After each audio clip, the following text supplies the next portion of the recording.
This is Tom Edmondson once again for meaningandministry.com, and I am just excited to be meeting tonight with Dr. David Sar Shalom, who is going to be called David, and I'm going to be called Tom. We've decided on first names, of course, and we are engaged in a little bit of time travel because here it is 6 p.m. on Friday evening. It's still daylight for the most part. And there in New Zealand, it is 10 a.m. on Saturday morning. So you're actually speaking to us from the future. Yeah, All righty. And so very eager to have this conversation with you. So let's just get into it. And first of all, congratulations on completion and acceptance of your diplomate project. thanks, Tom. Yeah, I never thought the day would come, but yes, it Y- did eventually. And I think that last full year that it took me to start those first drafts of the diplomat project and then hand in the completed projects, or as complete as it can be, Yeah. um, felt like it was never going to end. But it was a really good journey, I think, because I had all these ideas and all these words that I wanted to bring up, and I Yes. never thought that they would actually come together quite nicely, as nice as it did. So So there's a sense, I would think, that of this being kind of your life's work, even if it's not completely finished. yeah, maybe the first step of that huge project that I think we all have around what is important to us, and Mhm. if we were at the end of life and looked back and said, what do I wish I'd kind of given about myself, or perhaps contributed in some way, then I could say this is um, a big part of that. Yeah. Yes. And it's a very personal project. It's very meaningful to you personally. And so let's do that. Let's get right into the title and explain a little bit about that. It's called Being Ourselves, Viktor Frankl's Logotherapy and Philosophy of Life as Related to the LGBTQIA plus Minority Experience.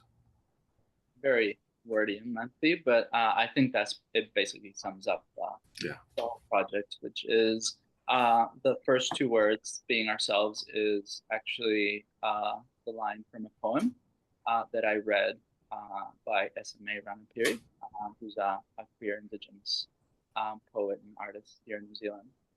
And the whole quote is nothing so alien as being ourselves. And it is quite cryptic, but I think quite clear as well that we do struggle and flounder, I think, sometimes to be true to who we are. And that it is quite difficult to just be yourself without influence from what is expected, what roles you're meant to be playing, your culture where you are born in, where you grow up, or if you move somewhere else, what those roles and expectations are for uh, any new culture you might find yourself in. So Mhm. um, it is a challenge, and I think one that logotherapy and logo philosophy in particular are very well equipped Yeah. Sounds to. very existential, doesn't it? It is. It is. I truly think so, and not just for this um, kind of group of identities and labels, but I think for any minority identity in particular. Yes. Well, then let's go ahead and bring in another big word that is very, very much used today, and that is intersectionality. And how does I'm going to let you speak to that. How does intersectionality for you play into this particular project then? So yeah, that is one of the topics that I wish I had more space to delve into in the project, but word count just really made it impossible to add everything that I wanted to add. Um, it is so intersectionality is one of the words that you do have to at least feel comfortable around to have a talk, or at least uh, cohesive, meaningful talk around this topic. But basically, it's a concept that talks about how even though we are a single individual, we are made up of different labels, different categories that we find ourselves in, whether it be our country of birth, our ethnicity, our race, our religion, our social upbringing, our socioeconomical status, um, and then also throwing in there our sexual orientation and gender identity as well, and how all these different labels individually don't define who we are, but the whole sum of them and how they actually interact and play with each other and color who we are as a person is actually a very relevant thing in how we experience and interact with the world. So I think it's a concept that has mm, been misinterpreted and I Mm, think perhaps used in very political ways. right. But I think in bottom, it speaks to a truth, and it's that every single individual is very unique, and how Mm, they experience life, how they see life, and how they behave themselves through life is very different. And hence, we can't just generalize or say, oh, because he has that label, he'll mm, behave or mm, act in the same way as somebody else with that same label. It's right. you have to tailor it to the person that you have in front of you. And I think that's where the concept takes on meaning. It's that we're very complex Mm, beings. I agree. And of course, I would be glib and summarize by saying the whole is greater than the sum of the parts. Indeed, And is that okay? Is that acceptable? completely acceptable, and I I can, appreciate that. yeah, It's interesting how, because things have become so politicized, particularly this kind of language. And I think this is relevant to our conversation simply because, I anticipate somebody will see, oh, they're saying, talking about LGBTQIA, they're talking about intersectionality, let's just jump on the bandwagon or whatever. But yeah, the truth is, even me being a white heterosexual male, I still have, you know, there's more to me than meets the eye, I would like to think. And, I sometimes feel like I have to list those in my resume, but that's it's not about me. I'm just saying that these are not buzzwords. agreed. And if I may just kind of expand a little bit on that, is I think the politis politi Politicization. yeah, I was politicization of things like these is pretty, it's inevitable in today's culture where you need very short clips to send buzzwords out and get likes. It's really easy to banalize things like a person's gender identity or their sexual orientation and try to turn that into a right versus wrong, good versus evil kind Yes. of equation.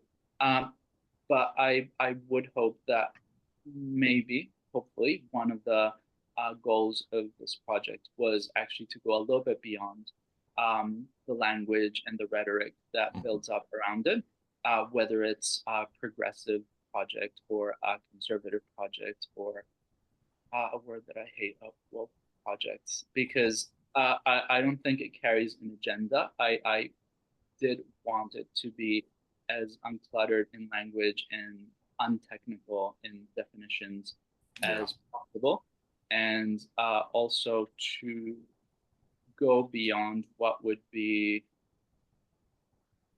theory and to take into the practice of the real world. What is what is the real world application of something like this? And so I would, yeah, I hope that this is just like maybe an introduction Hmm. into this topic that perhaps feels very confusing, very Hmm. general, very Yes. inaccessible to a lot of people, and make it understandable. And how is this useful for me day to Mhm. day setting? So, let me use that as a segue, and I will say, first of all, it's very well written, very clear, and nicely done. I know that, or I believe that you're going to turn this into a book for for the public one day. But let's just then move this into the topic of logotherapy and existential analysis. And why does someone in your situation Maybe not the best choice of words. I apologize. Why did you find logotherapy and existential analysis so appealing and so applicable to your experience? So I think probably I came to logotherapy in a very surreptitious way. I wasn't looking for it. I'd never heard of it. Hmm. And probably like many others, just stumbled upon it in a very unexpected way when I was. So I'm a general practitioner, a family physician by vocation, by trade, and I was trying to bring together a workshop, a community workshop on suicide awareness and prevention, and just doing some research around suicide prevention initiatives and what literature I might be able to bring to the conversation. One of Amazon's suggestions was Man's Search for Meaning. Hmm. And I was a bit intrigued by the title and the photo, the cover of the book, actually. And as I read what it was about, I was quite surprised that I'd never heard of it before because it is ranked as one of the most famous Right. and influential books of the 20th century. And I felt very much left out, so I ordered a copy. And whilst the book itself was just mind blowing, I think what really caught my attention was the two appendices, logotherapy in a nutshell and the case for tragic optimism. Right. And I think it just woke up a part of myself that I had always thought about and never really knew how to put into words. Hmm. And I've read it said somewhere that perhaps one of the curses of logotherapy is that because it speaks to fundamental truths that sound like common sense, that Hmm. perhaps that's why it doesn't feel like a properly developed mm, academic. Right. Of course, the Um, people who say that have never read, on the theory and therapy of mental oh disorders, yes, right? yes, yeah, or the will to meaning, Or the or will to meaning. yeah, or the Doctor and the Soul, which are obviously quite scientifically developed books. And Yes. um, but I think definitely when you talk about logotherapy and logophilosophy and um, how that actually applies to not just the treatment of pathology or um, illness, but also how it helps you to perhaps see life in a different way and Mhm. live life in a fuller, more meaningful way. It feels perhaps less scientific than maybe a book by Freud or a book by Carl Jung, where there's a lot of verbose language. And I think the simplicity of logotherapy and logophilasophy makes it quite a good fit for the everyday person. And I think that is not very much exploited, using that word in a very positive way, Right. Hmm. to gain more widespread attention to it. Right. Well, I do have to ask you at this point, uh, because you are a bit of a wunderkind, if I may say so. Which language did you read it in first? Well, I found it in English, so I did read it in English, Okay. but I did find a Spanish copy that I've gifted to my grandmother and my mother as well. Um, and I'm sure they've read it because we've had some good conversations Yeah. about it. But I was very surprised to see how many languages it's been translated into and how actually the Spanish speaking world has taken to it in a very um, positive and just full on way, especially in places like Argentina, Yeah. Yeah. where there's a lot of Spanish books that you can't even find in an English edition, which is quite, Yes. yep, Yeah. For quite. me, my Spanish is okay. And since I completed my certification in pastoral logotherapy, I have worked to learn German. Of course, I'm an old man, so it doesn't come as quickly and easily. But I have to add that on top of Hebrew and Greek and Korean and everything else. So I'm making my excuses now. And as As an you, American, as, you understand I can travel 3,000 miles and never leave this country and never have to speak any language other than English. So it's kind of a blessing and a curse at the same time. but I thought that would be good to point out. And yeah, so I actually have books in logotherapy in German and in Spanish. And it's especially nice that if there are ebooks, like a Kindle book or whatever, I can just highlight it and hit the translate function and make it through there. But anyway, that's that. I wanted to talk. You did mention this sort of the common sense and simplicity of logotherapy, which is both its blessing and its curse as well. But to me, that's what makes it so powerful, as you say, that if it doesn't make sense to the common man, I tried for years to read Jacques Lacan and and make sense out of him, and I just decided that he was just a little bit of a narcissist because he, And he I has things to think, say, but yeah, go ahead. yeah, and I think that's really, as I was preparing for the project and going into a lot of the background research that I eventually didn't make it into the book because of space and constraints around the word number, the word count.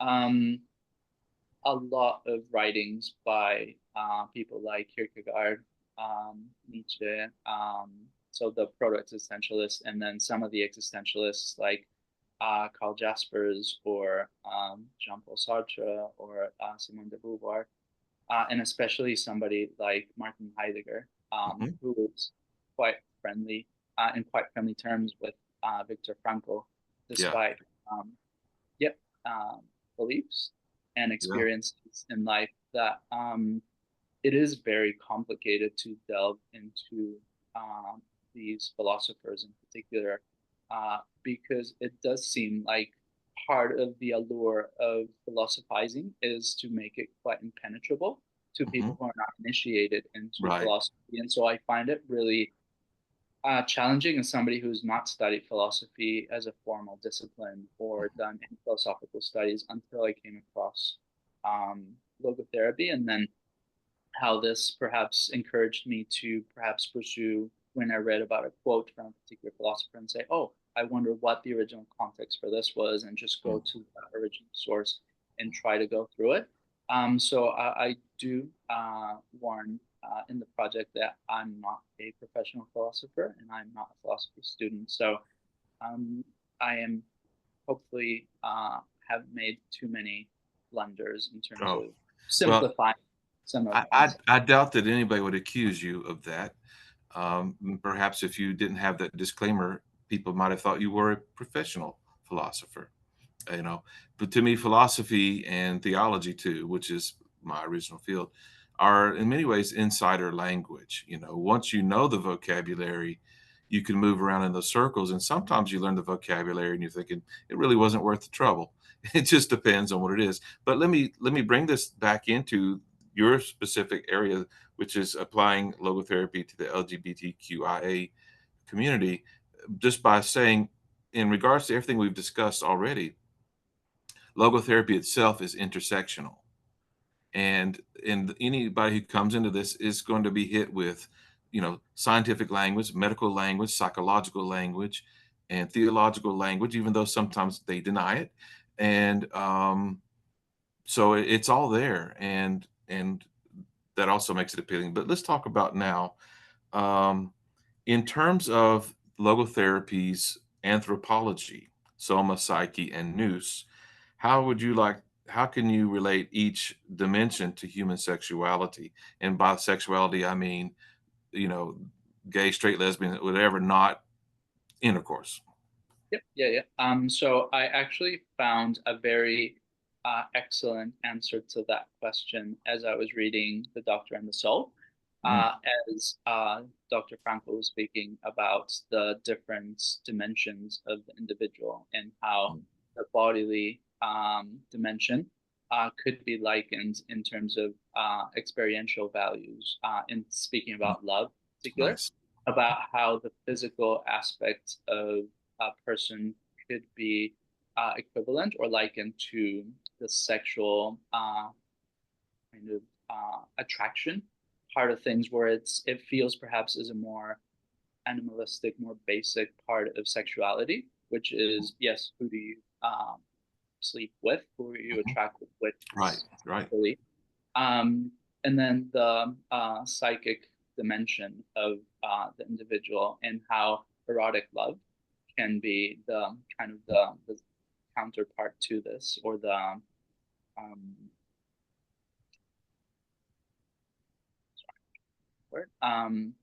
equivalent to Yeah. this dimension, and how this is perhaps on a higher plane in terms of perhaps not so basic, not so primal in its nature. And Yes. then the higher dimension, certainly the nous, the Geist, and how this is actually seeing a person that you love and take as they are in a more elevated spiritual way. And I think this very much links into the topic of sexuality and identity in very clear ways. That for many people, somebody who is gay, for example, necessarily has to have sexual intercourse with someone to be able to carry that label. And when you actually speak with people, there are a lot of people who are not sexually attracted to someone, but find a spiritual or a psychic connection with someone. Right. And that can form the basis of a same-sex relationship that maybe has no sexual component to it, Right. but it's still a relationship in all for all accounts, because they do share a meeting of the minds or the spirits in a way that any other relationship would. So I don't think that you need all three components to make a particular connection. I think when you talk about a same-sex relationship, you can speak about any of these dimensions or all of them at once. Yes. Nicely So put. that's a little bit how it actually came to be, that as I was perhaps on the second level of the logotherapy distance course, that I actually thought, oh, maybe this could be the basis of my projects, because I already had all these thoughts. But again, I just never had the language or the framework to put it into like an actual written form. And it just, to me, is very seamless the way you describe it, and so forth. And it's almost like, why hasn't it been done already? Why are we just now talking about it? Which is also interesting to me. Do you? I was going to save this question for later, but maybe now might be a good time to talk about. Let's see, Mike. Well, let me ask you this question. I'm sorry. What do logotherapists need to know or understand about the LGBTQIA experience that will make it easier when they are working with someone who is, you know, who identifies in one of these ways? So thank you for that question, because that's actually the question that I woke up very early this morning with this aha moment and said, yes, this is probably the core of it. And I think a very big part of the introduction to my project is dealing with this particular question, which is, what is important to know, and why is it important to know this? And the why is probably, I could give a simple answer, but I'll definitely expand that a bit later on. The why is because people who are looking for help will come to us, and this will be part of what they carry with them and what they will disclose to us, or hope that we ask them, so that we can better help them in the position that they're at. So that's the simple answer to Sure. why it's important. I think what is important to know, so that we're able to have like an accurate and a positive interaction, has to do with a few things, and I do bring them up in the introduction. But basically, it's I would say that it's important for logotherapists to know that there is a vocabulary that is important to know.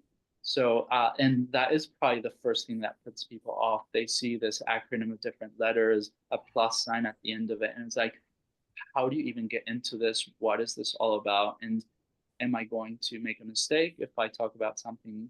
Or what if I don't understand? What if I don't agree with it? But again, how do you delve into the vocabulary side of it? And I think if we have a few clear concepts, like what is sex assigned at birth, which is a very kind of biological category. It's chromosomes and it's hormones and it's the physical body. What goes on your birth certificate when you are born and the doctor or the midwife says it's a boy, it's a girl, they go by the physicality of the body, and that is a very straightforward way of labeling something. But we move on to other areas of perhaps experiences that aren't so binary as male, female, but there are a lot of people. Some studies say about 2% of the population, it may be more because a lot of people don't know that they are born with sex characteristics that are not typical for either male or female. And this Right. is previously used to be known as hermaphrodite, and has had many different names. Currently, it's labeled intersex or variations of sexual characteristics. And these are medical situations where that have been very well described, and they don't fit in an XXXY framework or a hormonally typically male or female variation. And obviously, when you look at somebody who is this way, you cannot tell just from their external appearance or their behavior that they may be within this category. That's why it's studies of numbers are really tricky to give out statistics. But 2% of the population is approximately the same percentage of people who have red hair. So that is a massive number of people who may be going through life in a way that doesn't particularly align with the sex that they were assigned at birth. And there's no way to know this unless you have the thought and say, well, perhaps it isn't just as straightforward as I thought it was. And there's a lot of scientific literature to back this up. It's not a made-up category. It's not the fancy of someone who thinks, oh, this should exist, so I'm going to bring it into existence. It has always been there. And you can find this in medical textbooks. You can find it in historical records. You can find it in even in biblical readings. And that is one point that didn't make it into the project because there was just not enough space. Sure. But yeah, and so then from sex assigned at birth, we go on to another big label, which is gender. And I never really gave it a lot of thought that we use sex and gender very, very interchangeably. Like we don't make a lot of a difference unless you have the thought, what is the difference between sex and gender? And gender is for all intents and purposes, a much broader category that takes into account not just the biological aspects of it, but how does that actually become a much bigger thing with cultural tones to it? And how does a society define what is male and what is female, and what is acceptable and not acceptable, and what the roles that you're expected to play as a male or a female person are, and how these change over time, because we think blue is a boy color, pink is a girl color. Actually, in the 19th century, it was the opposite way around. And I've got a very good quote on this that I'm happy to forward you about. It actually was just accepted generally that pink was meant to be a very manly color because it was derived from red, which was the color of military uniforms and cardinal robes.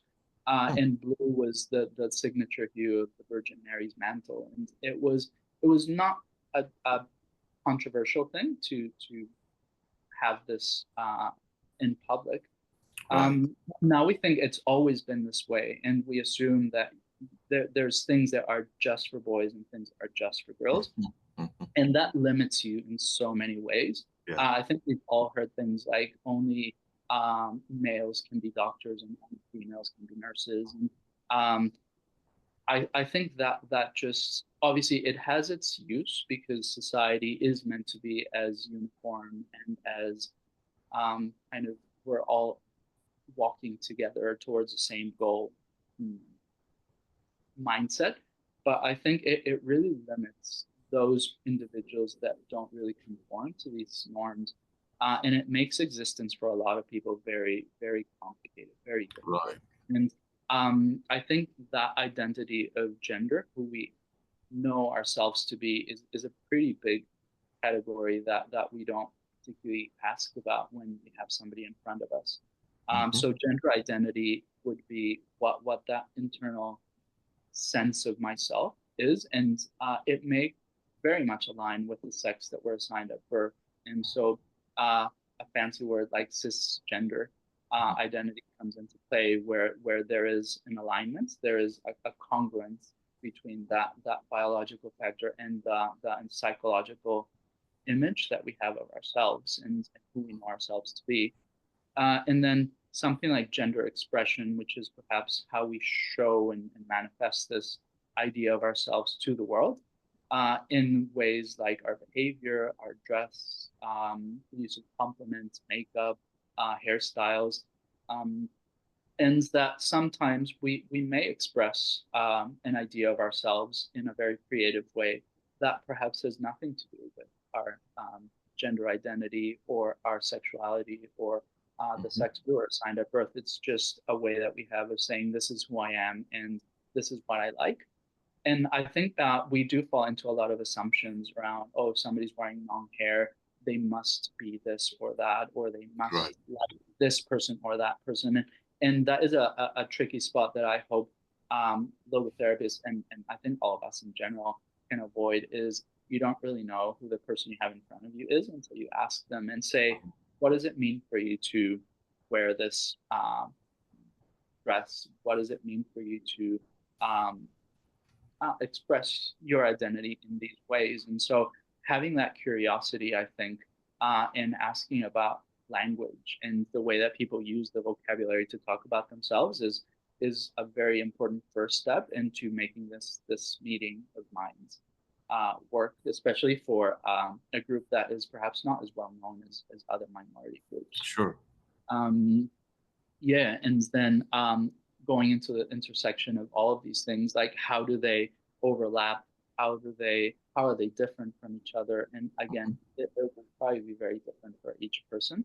So asking and taking that extra time to learn about it will definitely lead to a better understanding of the person friends and how maybe we might be able to tailor the therapeutic plan for them in terms of it can open up so many opportunities for Socratic dialogue that maybe otherwise we wouldn't have had.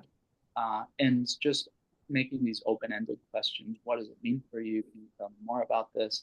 And coming to a much better way of helping them discover their own meaning in life based on their own experience. So that would probably be the first advice. Vocabulary is probably a big one. And with vocabulary, there was something that I have come across quite a bit, which is there's a pretty common misconception that because all these labels, the language that is used is very modern, that these are categories, the words are just kind of very newly coined relatively. That this is, they describe things that were just like conjured out of thin air, like, oh, this didn't exist back in my day, or this is all just kids these days make up words. And I think that there's a bit of an idea in some people's minds that in the past there was no homosexual people, no transgender people, no people with non-binary identities or gender fluid categories. There was no intersex individuals. There was no asexual people in the past. And I think that's a pretty big mistake that I think we've all made. And it's a huge assumption for sure. Yep. And so the thing is that because the words are different, the vocabulary is new. We assume that in the past these didn't exist, and fair enough, they probably didn't exist under that same name, that same label. But I did once, if we have time, I've got a couple of quotes that I found in two books. Yeah, I was going to mention that at the end of your project, and also you made a presentation at the 24th World Congress in which you, as your diplomate project, you mentioned a lot of these things. So yes, I think there needs to be a seminar that you teach on a regular basis for logotherapists in how to. Anyway, I want you to do what you were going to do, but I just want to mention that I have locally attended several seminars on working with or understanding the gay and lesbian transgender community, and I don't even do that as a therapist because I'm not a therapist. I do that as a pastor. But anyway, back to your examples and your quotes and so forth. So there is a very good book that I used quite a bit, Categories We Live By. Okay. and that is by Icelandic philosopher Ásta. Okay. And there's at the end of the book, in the conclusions, there's a bit of a reflection that says, how are we to ground claims to solidarity across space and time? Can we say that there were gays in ancient Greece? Mhm. And if I may quote another book that I actually would recommend that anybody read, which is Nobody's Normal Ah, by okay. Yeah. Frankl, Okay. there's actually a very interesting quote as well that says, the words homosexuality and heterosexuality are recent inventions, but of Right. course, men have had sex with men and women with women for as long as we know. And so it's the fact that the words used are modern words. It doesn't mean that the experiences that they describe did not exist before there was a word to talk about them. Right. And so I think that it's also important to know on this on top of vocabulary that there is a history. There is a history that sometimes, many times, it's a secret history. You don't learn about this from history books, but it does exist. It is still there. And Mm. it's quite undeniable once you discover it, once you find that there is actually a history of individuals who are not conforming to the norm of the time, same as it happens nowadays. And that this is a history that it spans geographies and it spans centuries and Mhm. eras, Mm. um, pretty much till the dawn of recorded time. Like if you read a book such as the Epic of Gilgamesh, Yep. which is over 5,000 years old and pretty much just recently discovered in clay tablets, um, there is mention of what behaviorally you would classify as a same-sex relationship, whether it be romantic or whether it be more of a um, platonic way. Right. Um, and so, does that mean that again that the language used nowadays is not valid?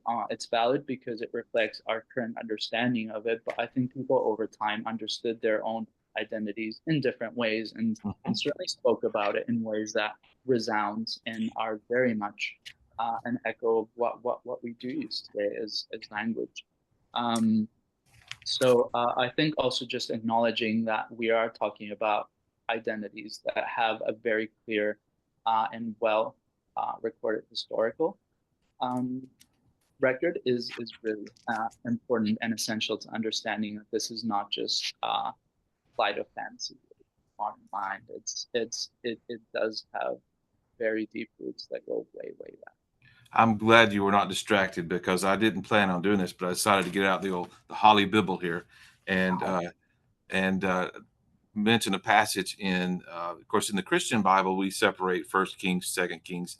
I think in the Hebrew Bible, in the Tanakh, they're one book, but in Second Kings chapter 1, after David learns that Saul and Jonathan have been killed, goes into this lament, and in chapter 1, verses 25 and following, midway through 25, you probably know this one.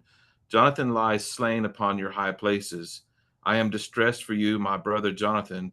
Greatly beloved were you to me. Your love to me was wonderful, passing the love of women. Yes, You know this surpassing the passage. love of women. Yes. And I do. And that was actually one of the parts that I was not able to incorporate into the project. But I did talk about the case of David and Jonathan Yeah. and how that still brings up quite a bit of contention between many people, because some people say that the words don't describe a necessarily sexual relationship. But again, I do hark back to that distinction that perhaps it wasn't a sexual relationship, but that doesn't mean that the connection wasn't as strong as any other relationship might be. And David wasn't particularly a very monogamous No, right. person.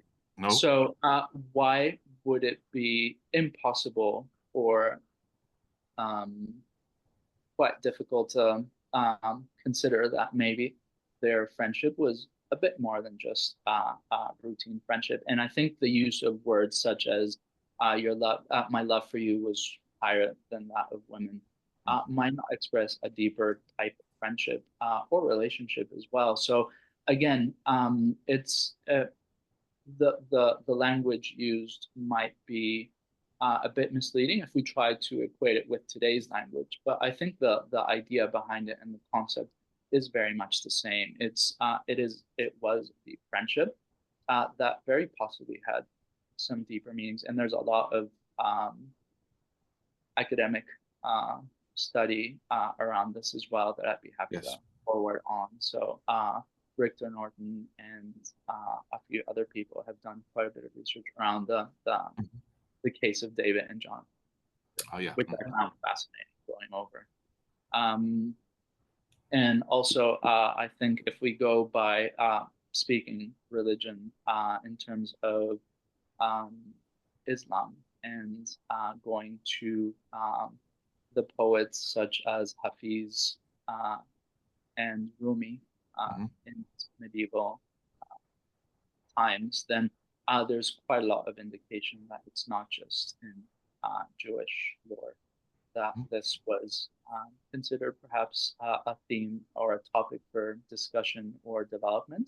But a lot of the poetry of Rumi and Hafiz are very much Mhm. overtly same-sex, very specific. So um, again, I do think there is a very long history that, again, we don't usually learn about because it's not the No. mainstream.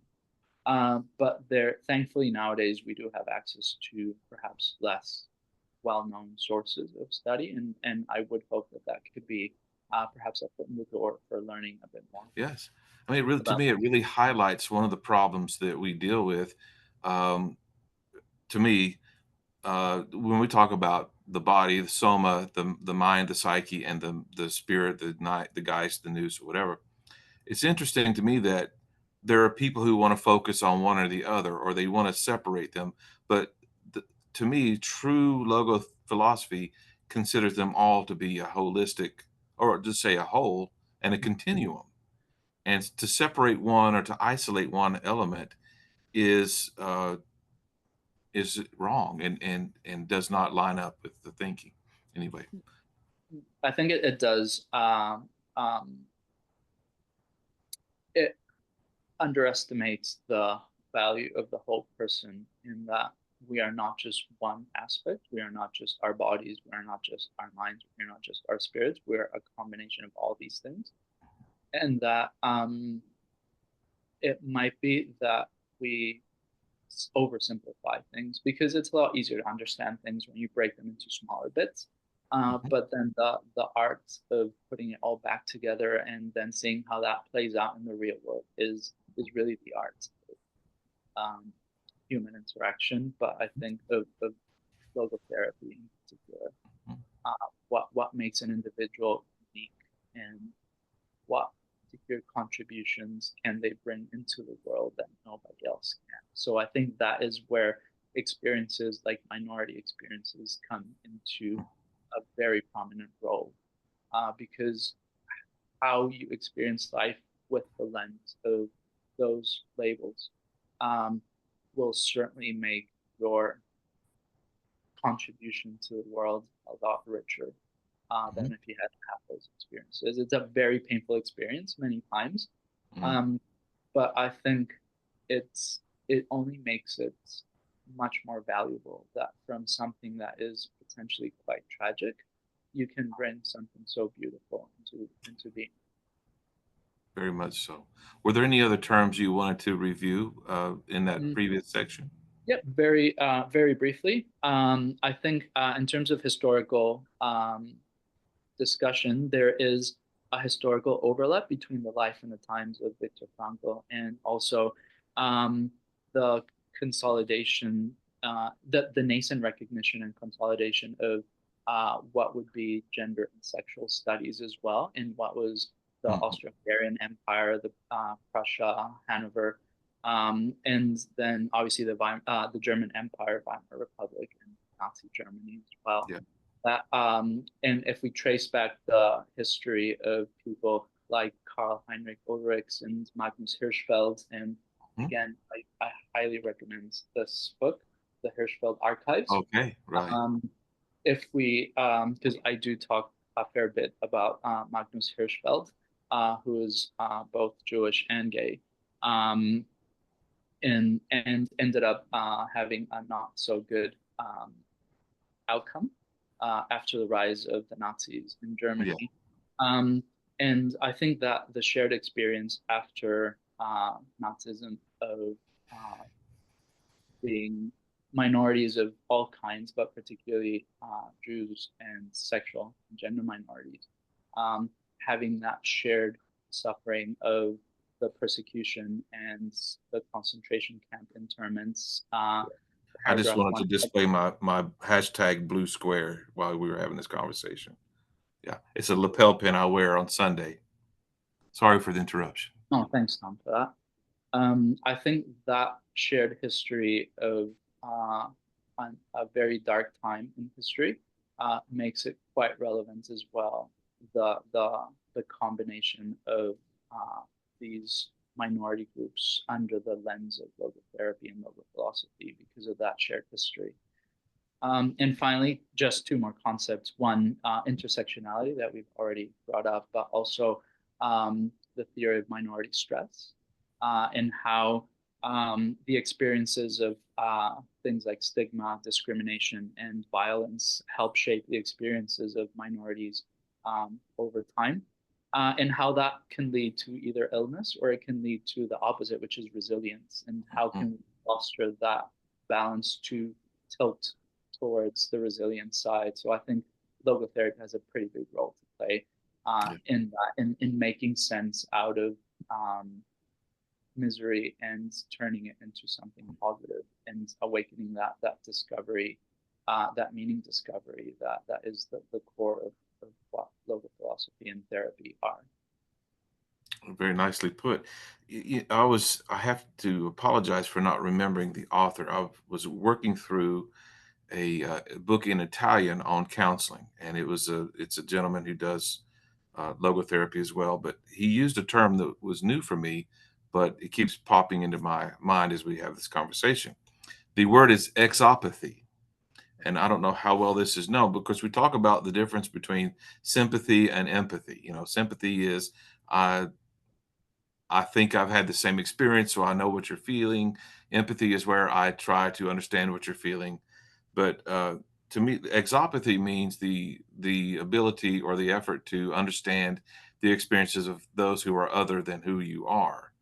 And the reason I think this is an important term is because any counselor that meets with any other human being, no matter how similar or how different they are, is going to have to try to imagine in some way what it's like to be that person.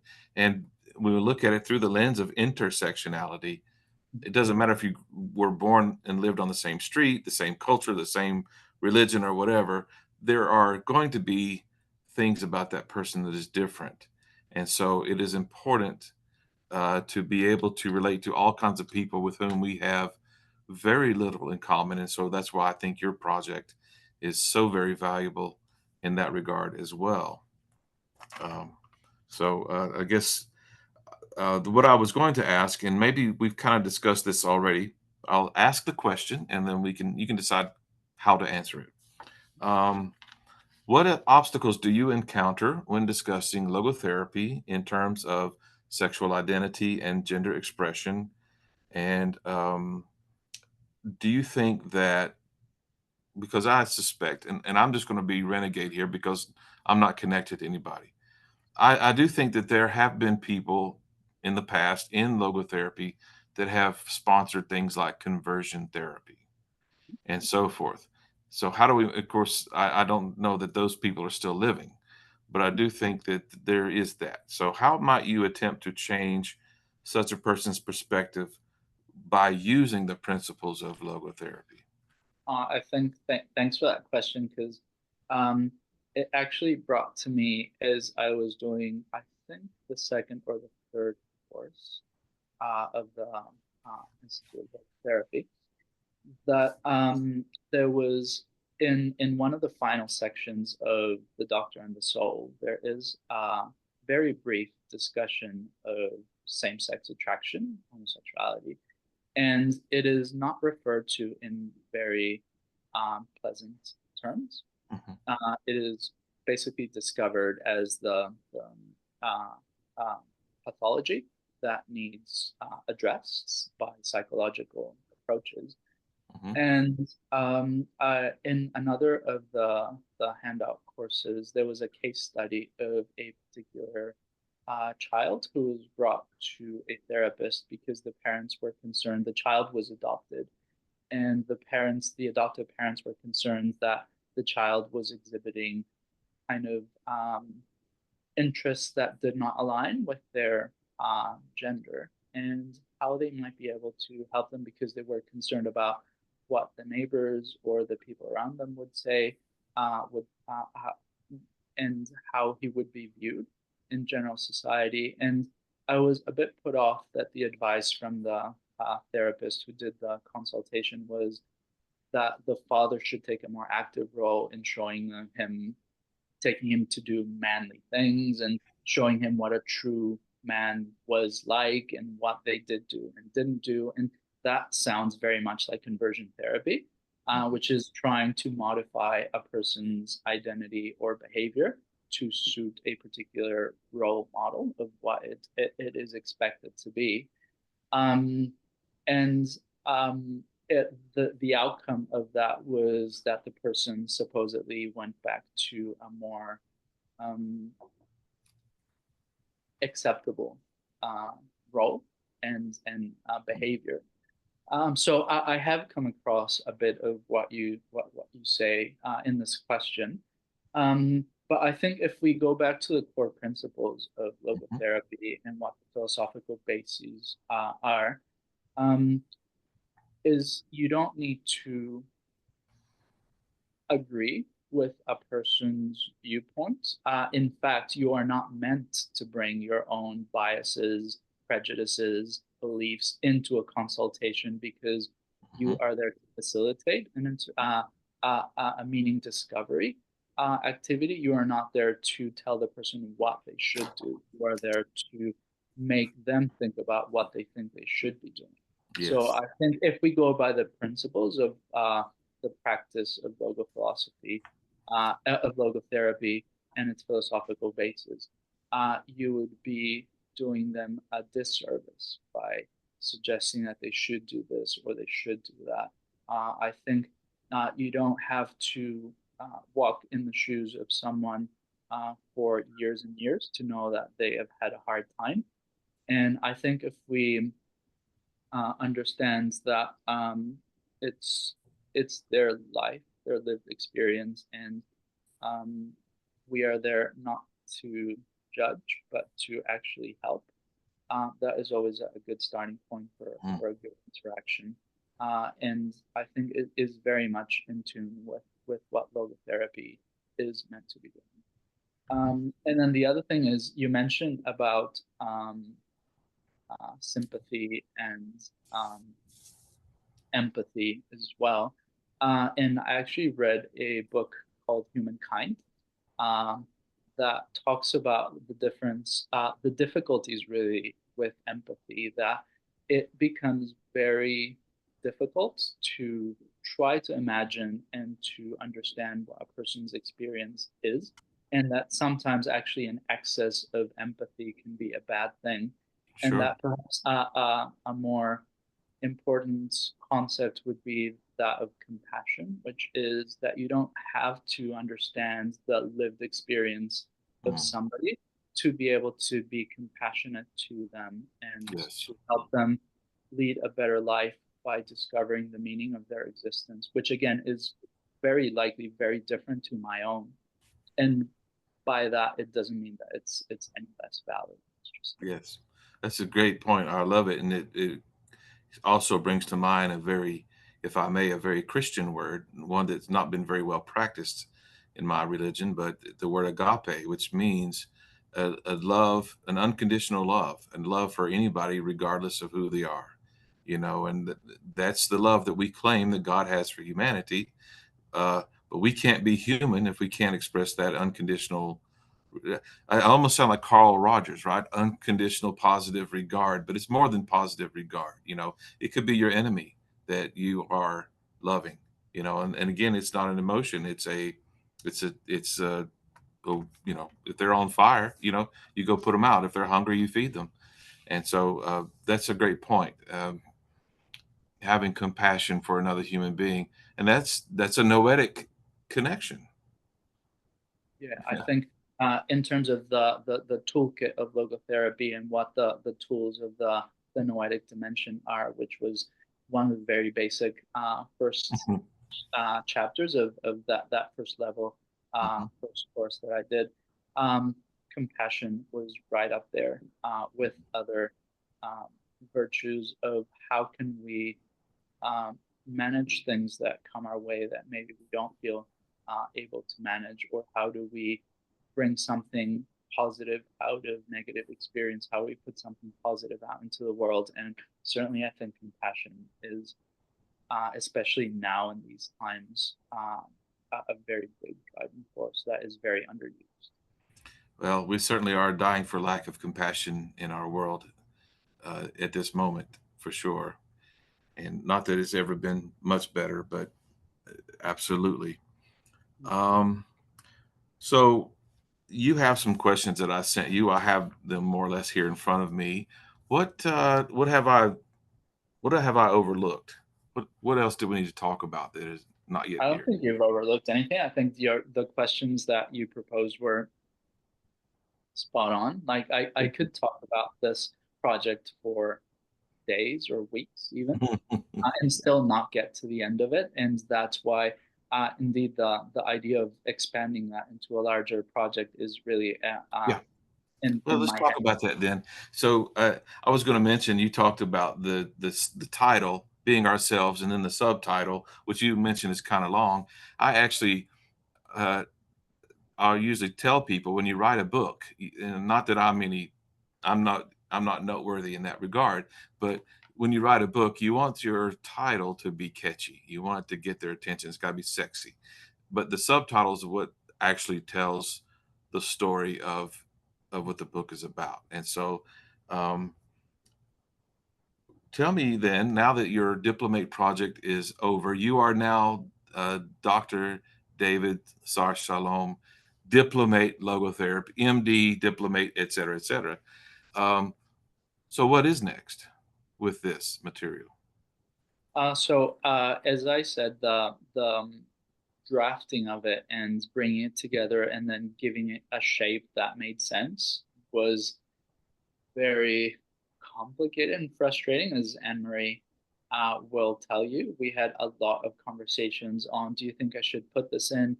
I really don't want to take this part out, but I don't think it's going to fit. And in the end, the word cap that I was given of 20 to 25,000 words was left behind a very, very long time ago. It ended up being almost 35,000.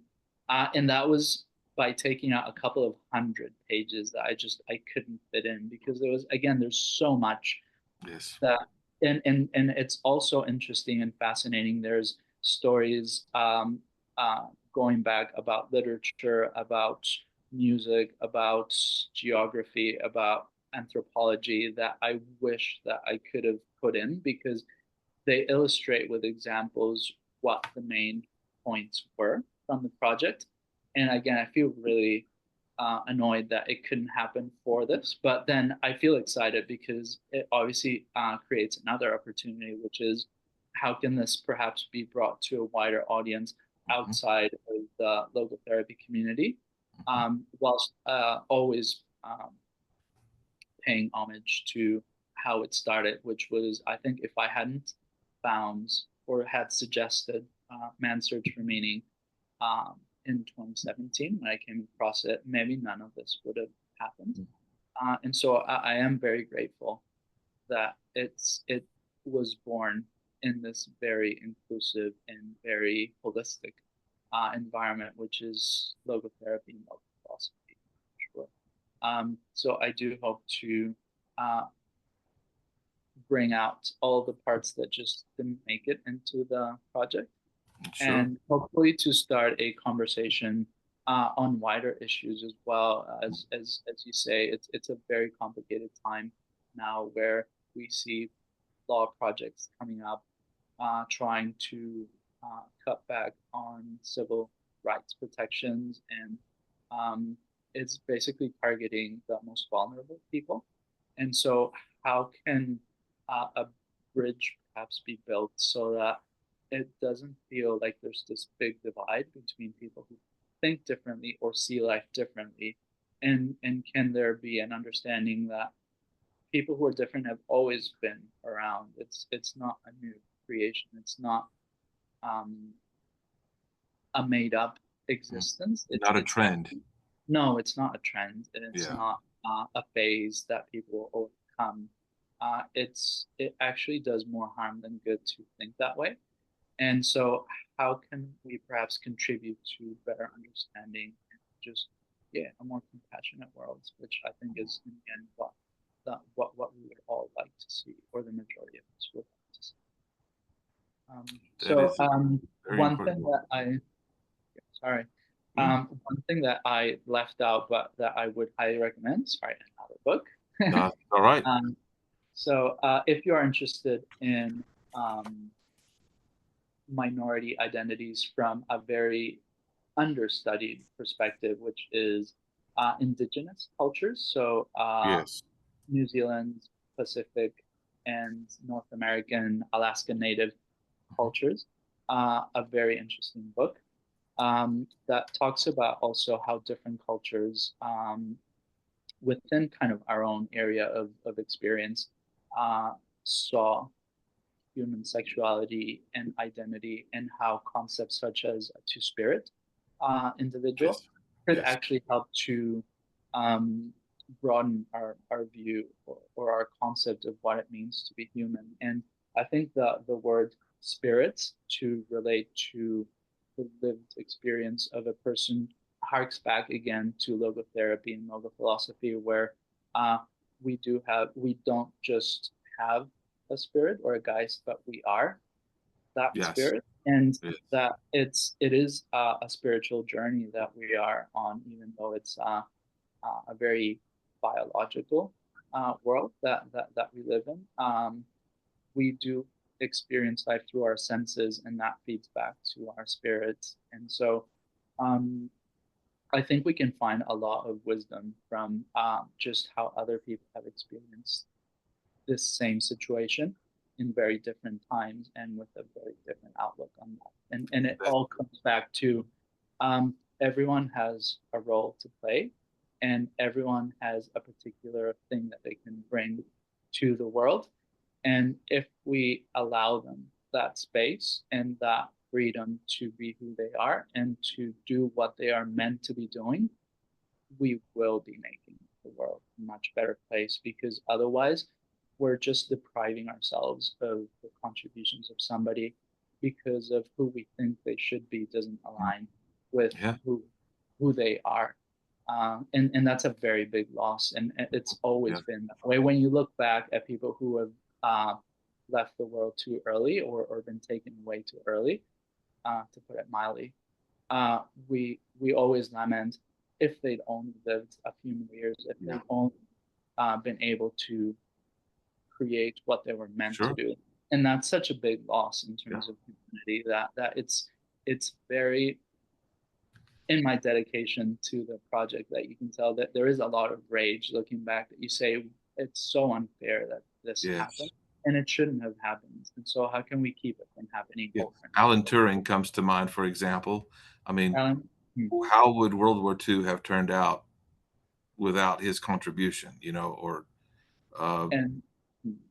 And and so from my project, Alan Turing and is one of the two people that I kind of